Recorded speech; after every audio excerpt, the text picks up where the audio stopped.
There's something about those parallel universes, the alternate realities, the matrix,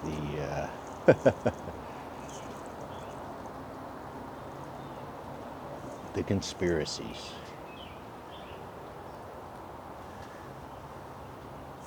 Well, out there in the rest of the world, I used to think of them, I used to call them, and this was inside some of the business conversations, syntax, the words used is silos, operating silos. Something that's over there that holds stuff and does things, and it's kind of magic. A pipe comes in and a pipe comes out. That might be a silo of grain out in the fields, might be a silo of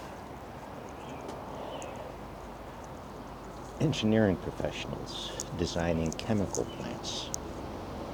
It's a silo of business professionals trying to make profit from a chemical plant.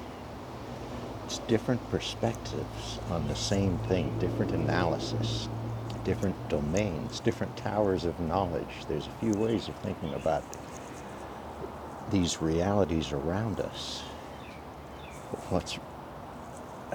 How we really got here, which is on the shoulders of others.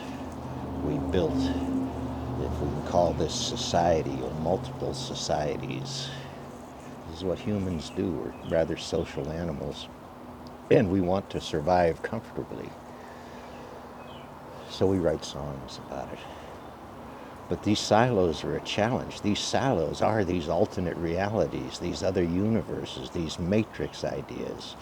There are silos of computer professionals that only work in clustered environments. And understanding what a cluster is a word that's very specific inside a silo. It's like the word evolution. If a biologist is using the word evolution, he has a pretty strict definition of what the word means.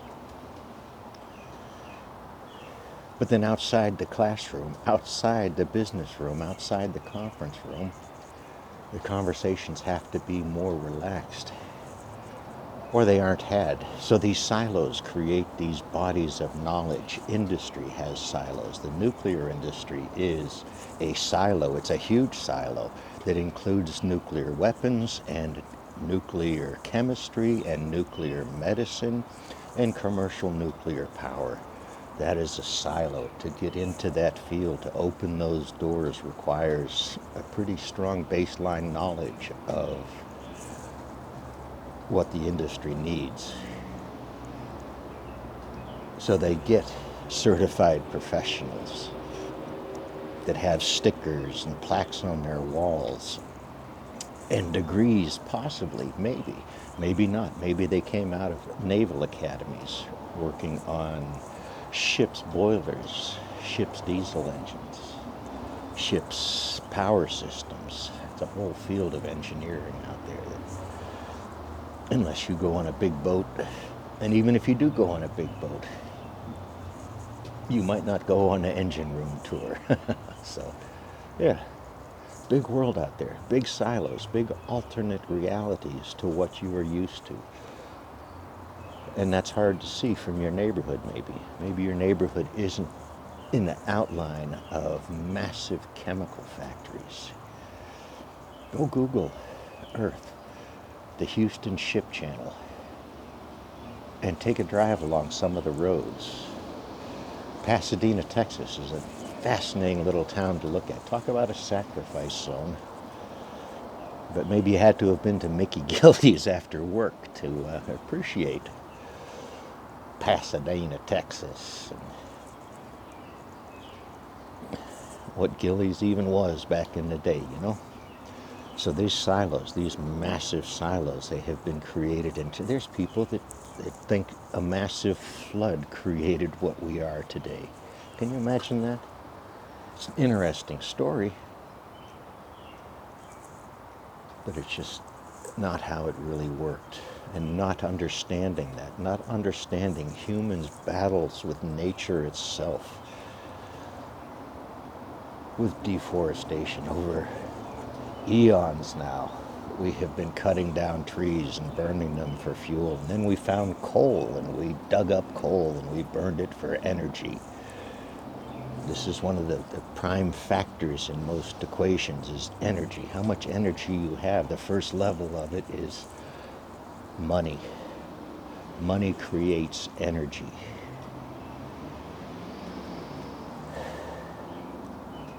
So you have to sell the idea of $1 billion mine up in the mountains somewhere pretty far away from your neighborhood, processing materials, and the potential of that mine destroying whole drinking water systems for a town, a county, a state.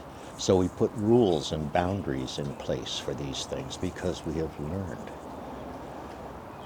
This is what we do the best, is learn. Continuous, you should never stop. It was a professional challenge continuously through my work. It was working with Fortune 500 companies.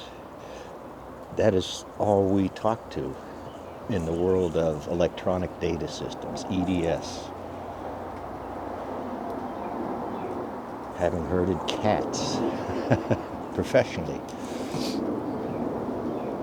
So big companies, big corporations, big systems, these things have sucked our education system dry intentionally.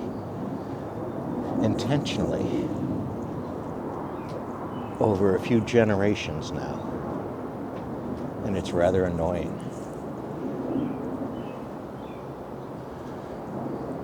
Doing better, incremental improvements, incremental process improvements, incremental people improvements, incremental societal improvements, engineered outcomes with plans in place. So, again, those silos, they're out there.